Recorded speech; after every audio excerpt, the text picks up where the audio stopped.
Green lights flashed up from Lieutenant Gina Munsong's battle computer as she watched the Kuat drive yard's defenses go on alert. The yards consisted of a massive ring of steel that encircled the planet Kuat like a giant metal serpent. The dry docks, warehouse, machine shops, and immense orbital habitats made the station the premier facility for producing some of the Empire's most fearsome weapons. Among them, the Imperial-class Star Destroyer, the AT-AT, and new tech monstrosities rumored to be in the prototype phase. The New Republic had decided it was time to deal with the Empire's main supplier of arms, and had committed itself to an assault that rivaled the attack at Endor. Hundreds of laser batteries lit up as the yard's defenses opened fire on the approaching New Republic fleet. Munsong eased back on the B-Wing's throttle and checked the squadron formation. To her rear, Mon Cala cruisers and other capital ships stood ready with their massive torpedo batteries, while the X-Wings in the vanguard locked their S-foils in attack position. To her right and left, dozens of other snub fighter squadrons were taking up the position as well. Ahead, a fleet of Star Destroyers and a complement of TIE fighters moved out of the planet's high orbit behind the ring and accelerated to engage. 3 assaults so far, and the Imperials were still using the same tactics. The problem was they were effective. The sheer number of forces they had committed to the yards represented a major investment. The Imperials wanted to keep this facility at nearly any cost, and had dispatched more of their deep space assets than the New Republic had anticipated. They were only a few days into the campaign, and it was clear to everybody that this battle would be neither short nor easy. Look who's come out to play. I see them, Fanti. Lieutenant Lee. We're going for the SDs in Quadrant 4. Close up formation and wait for the word. Copy, Blade Leader. Lieutenant Sandra Lee commanded the new X-Wing escort section that had been added to Blade Squadron. So far, Munsong's relationship with Lee had been less than warm. Munsong figured Lee would have preferred to fly with Stram, but Stram was back on the carrier Amalthea, helping the Commodore coordinate the overall fleet action. Explosions off to the right drew Munsong's attention as the New Republic's first wave clashed with Imperial forces. Dozens of New Republic and Imperial fighter squadrons spun about in the solar winds, lighting up the darkness where capital ships launched wave after wave of proton torpedoes at one another. Yori Das' taunt voice crackled through Munsong's headset. I got one on my tail. I can't shake him. Munsong rolled her B-wing and dived at full speed on an intercept course. Just as a TIE fighter lined up for the kill, Munsong's lasers cut it in two. Thanks, boss, said Da. Don't thank me too quick, shot back Munsong. even as flames streaked up and down a nearby Star Destroyer. The next moment, it exploded, flying debris in all directions. A piece of wayward metal smashed the B-Wing in half, just as its X-Wing escort disintegrated from enemy fire. As Moonsong tried to issue a course correction to her people, a message from the Commodore rang through every pilot's comset. Central Command to all fighter squadrons. This is a recall order. I repeat, all squadrons return. What the hell's going on? Lee blurted over the comm. You heard the order, Lieutenant. I'm sure Command has a good reason for it. Now, let's get back to the barn. Moonsong swung her ship around as she wondered just what the reason could be.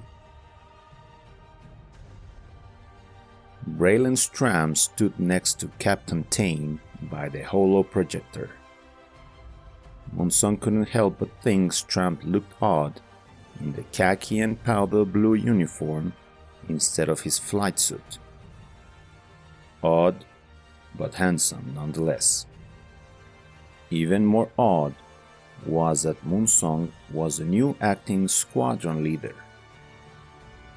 When Command temporarily transferred Stram to combat operations planning, she figured they could have tapped one of the other squadron commanders to take over. So now, Moonsong, Fanti, Lee, and Lee's wingmate, Johann Volk, sat with the other squadron leaders from the Mon Cala cruiser Amalthea's fighter group. Stram stepped forward and let his baritone fill the room. All right, people. We have been analyzing the enemy, and it's become clear that we need to change our tactics. We simply do not have the firepower to overwhelm the target's defense fleet with a single strike. Therefore, we have decided to focus on strategic bombing of key parts of the yard's infrastructure. Fuel dumps, supply monorails, and sensor arrays will be the primary targets going forward. This means our timetable will change, but all our simulations validate the new strategy. Lee raised her hand, and Stram acknowledged her with a nod of his head. Lee stood up to her full height and tossed her long black hair out of her eyes. Moonsong couldn't help but notice that every eye in the room locked on Lee's imposing figure. Heck, the lady looked like one of those tough heroines from a Coruscant holodrama. Commander, does this mean that the X-Wing elements will now be equipped with proton torpedoes so we can participate in the bombing? That's a negative. So far, the addition of X-Wing elements to the B-Wing bomber group has been successful in the escort capacity. But our B-Wings will still rely on you, X-Wing pilots, to keep the TIE fighters off their backs. Lee Wing's mate, Volk, stood up next. He was a huge, bald man with a tremendous beard and a bigger smile. Scuttlebutt was that he and his wife, Vera, were legendary guerrilla fighters on the backwater world they came from. Excuse me, sir, but who is going to keep those Star Destroyers off us? Captain Tane waved at the holodisplay of the yards, then zeroed in on a cluster of Star Destroyers. Elements of the fleet will engage the enemy here, here, and here, forcing them to commit the bulk of their destroyers and support ships against us, thus allowing you pilots to make your strikes. We'll take some damage, that's for sure, but if you pilots are able to cripple their supply depots and command centers, it will be worth it. Then, as if sensing the general tension in the air, "Look, we know we've asked a lot of you, and frankly, we'll be asking for more. This fight is critical, and if we lose, the stability of the new republic will be threatened." Thane stepped back and allowed Stram to wrap things up. Squadron leaders will receive their new mission packages and will be responsible for making that data available to their pilots. If there are no more questions, okay then, good luck out there and good hunting. Dismissed. Moonsong tried to focus past the chaos around her as the squadron rocketed toward the supply monorail. In theory, if they destroyed enough of the yacht's capability to move supply and ammunition, certain areas would become far more vulnerable. A shrill scream filled the headset as Blade 9's ship indicator disappeared from Moonsong's heads-up display. "They got..." "I know, Fanti." Yorida's B-wing pulled up next to her. Her voice broke as it came over the channel. "Lieutenant, are you seeing what I'm seeing?" On top of the ring, in front of the monorail, stood a cluster of AT-ATs and AT-ACTs, an older Clone Wars era ATTE or two, along with several unfinished AT-ATs that looked like giant skeletal troop transports with just the heads and powerful cannons functioning. The Imperial walkers spat searing plasma up at them. Lee's voice rang out. "X-Wings, we're attacking those walkers." "Stay in formation," said Moonsong. "We need you to deal with those TIE fighters." "This will only take a minute, and there's no way you'll get to the target if we don't clear them. Save your bombs for the target. Let's go." "I'm with you, boss," Volk said with no hesitation. "Hold your formation," snapped Moonsong. But it was too late. The X-Wings were already peeling off and diving for the Goliaths. For a moment, Moonsong thought they might actually pull it off, until several cargo turbolifts rose, carrying more partially completed AT-ATs and armored Star Destroyer laser turrets. Moonsong saw two X-Wings take fire. One blossomed into a radiant fireball, while the other spun out of control and impacted against the side of the shipyard. Even more alarming was the fact that the X-Wing lasers weren't powerful enough to penetrate the walkers' heavy armor in a single shot. Moonsong knew that if they didn't concentrate their fire on the makeshift gun emplacements, the chance of any of her group getting out alive would be exactly 0. And the only way to knock off those walkers was with the torpedoes earmarked for the monorail.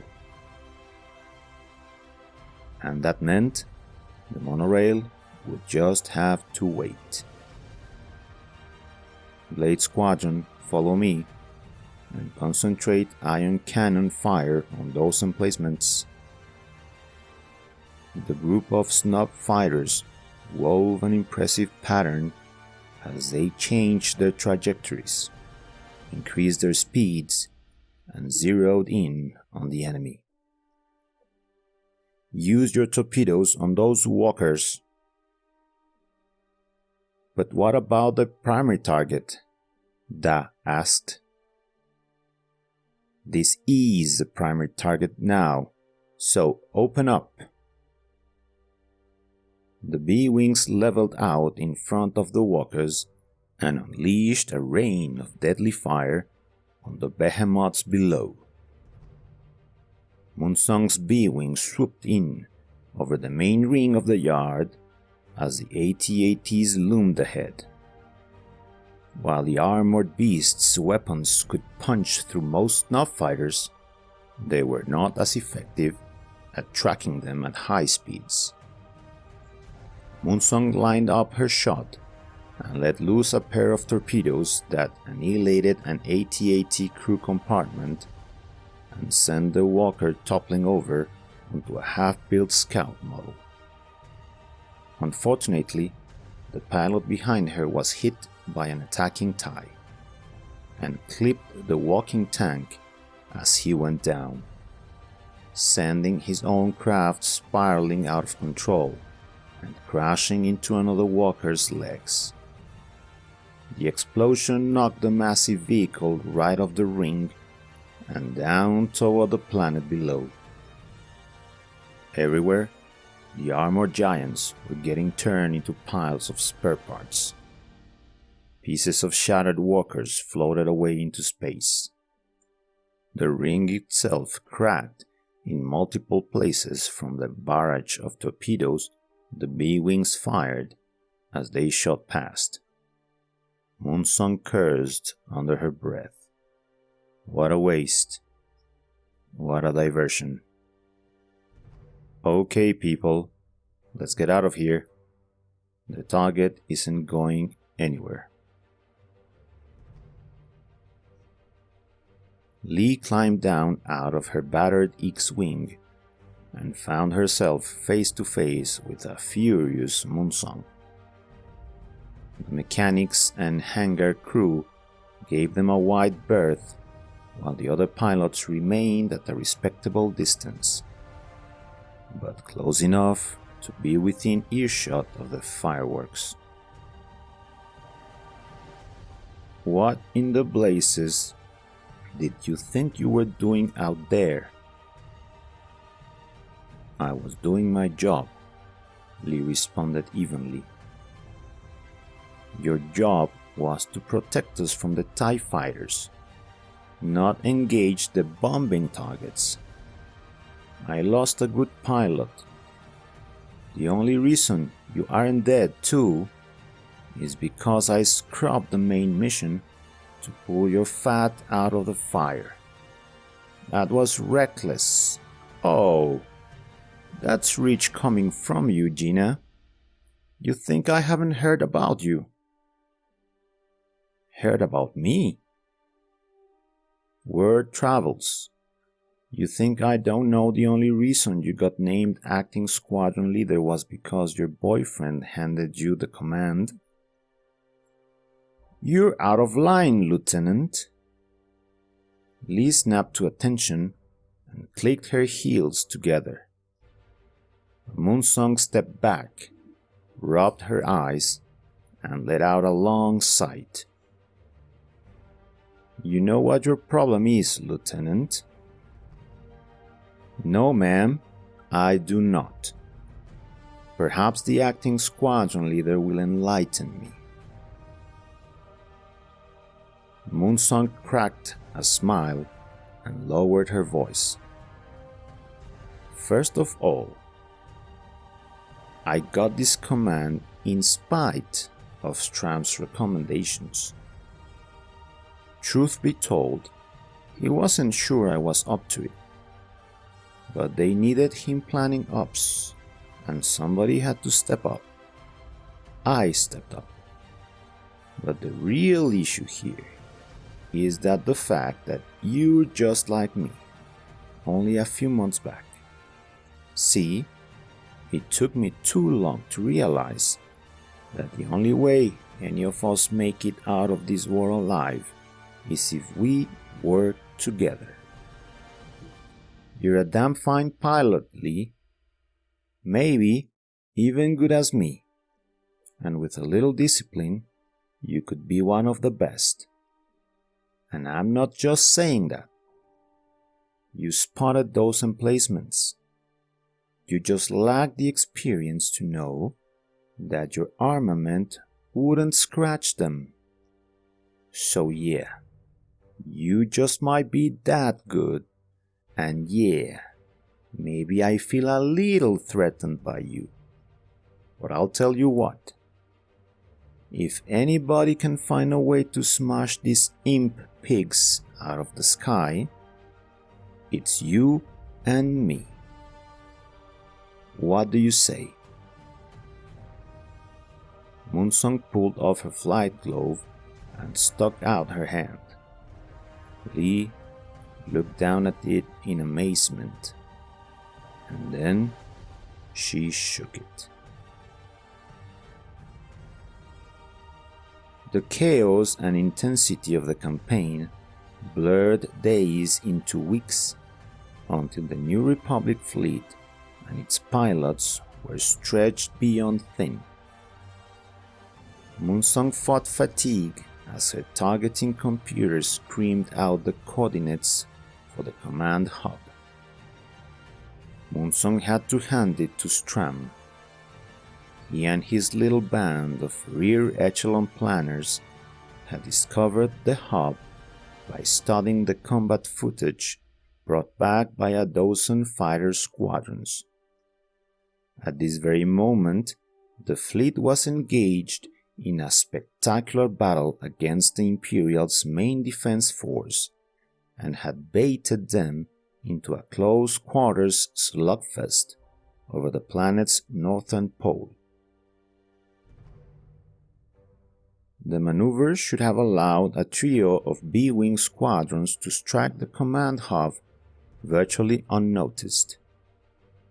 Unfortunately, the Imperials managed to scramble a makeshift group of TIEs that outnumbered the B-wings 3-1. Have your ships hold the positions and cover us. Moonsong balked at that. That's too dangerous. I can't. Hey, it's not like we haven't had people shooting at us from the front and back before. At least this way, we can follow your shots in and confuse the senses. If you've got a better plan, I'd love to hear it. You want a better plan? Asked Moonsong. Okay. All B-wings, cut power and hold positions. Set laser cannons to rapid fire and target your ion cannons past the target. We'll wait for you to start our bombing run, Lieutenant Lee. That sounds worth a shot. As the B-wings let loose their devastating barrage against the TIEs, Lee threaded her X-wings through the friendly fire and into the heart of the enemy formation. Moonsong couldn't help but smile as she watched a pathway clear on her targeting computer. Her smile grew wider as she spotted an even better way to nail the command hub. Okay, boys and girls, follow me in on the following trajectory. Let's go. The B-wings formed up on Moonsong and sped toward the ring, where they all saw the huge hangar open, its energy blast shields still down. The B-wings entered the hangar. As they flew under the command hub section, they targeted their laser-guided bombs and torpedoes deep into its heart. Moonsong's craft glided above the flight deck, firing on enemy craft that had not been quick enough to launch. When the squadron exited the hangar on the other side of the ring, Moonsong heard Fan Tian Da scream in triumph as the hub erupted behind them. She grinned and keyed her comlink. "Way to go, people. Now, that's how you do it." Moonsong checked her watch. She had less than an hour before the squadron launched on another strike mission. She'd lost track of how many mission hours she'd flown. For Blade Squadron, it seemed like every time they kicked over a rock, more Imperials would scurry out from under it. Her people, like everybody else, were tired and stretched thin. As she made her way through the hangar, she passed Volk's badly mauled X-Wing. Volk had managed to pilot the ship back, and he was now in the infirmary, though his bird would never fly again. But it was the ship next to his that contained the real surprise. "Braylon, I mean, Commander Stram, what are you?" She trailed off as Stram climbed down from the X-Wing cockpit and faced Gina with an awkward smile. "We're short on X-Wing pilots and we need every fighter out there for the strike," he said simply. "I didn't know you could fly an X-Wing." As Stram's smile broadened, it seemed to lose its awkwardness. "I may not be as good a pilot as you, but there's not a snob fighter built that I can fly. Besides, things were getting a bit boring up on the bridge." "I've missed you," she wanted to tell him. But when she opened her mouth, all she heard herself saying was, "Well, your squadron is ready." "You mean your squadron," he replied without missing a beat. "You're still the boss. Technically, I'm still with planning ops. Since Volk is in the infirmary, I'll be slotted in as Lieutenant Lee's wingman." "Seriously?" she said.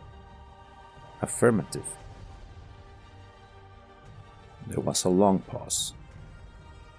"So let me get this straight," she said. "You broke up with me because you didn't want to have to order me into battle or put me at risk. And now you're asking me to do the same to you? Do we have to have this conversation now?" "Yes." "Okay." Stram hesitated. "It's really pretty simple. I trust your judgment more than I trust mine. This is our last mission together," she said. "You sure about that?" "I'm not sure about anything," she said. "Not anymore." She turned and walked away. "Hey, Gina," he called after her. "Good luck out there." "Luck's the least of my problems," she replied.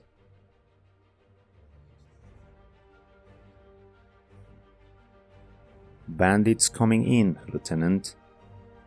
Stram's voice was strained, and with good reason. It seemed like he and Moonsong had spent the last day or so in constant combat. Her torpedo launchers were empty, and her B-Wing's maneuver drive redlined every time she engaged the thrusters. The X-Wings and their pilots were just as battered and just as exhausted. But somehow, the squadron was holding it together. "We've got them," Moonsong answered. "Lock your S-foils in attack position and hold your fire until they get close." Common sense told her she should turn her bird around, rearm, maybe even grab 20 winks on the flight deck. But this wasn't a time for common sense. It was a time to push all the way through to the end. The two battered opposing fleets dispensed their fancy maneuvering and barreled straight at each other. Both commanders knew that all the tricks and clever stratagems were over. Both sides had lost too many ships and pilots, and all that was left to decide was how many of the shipyards would be intact after the final clash of arms.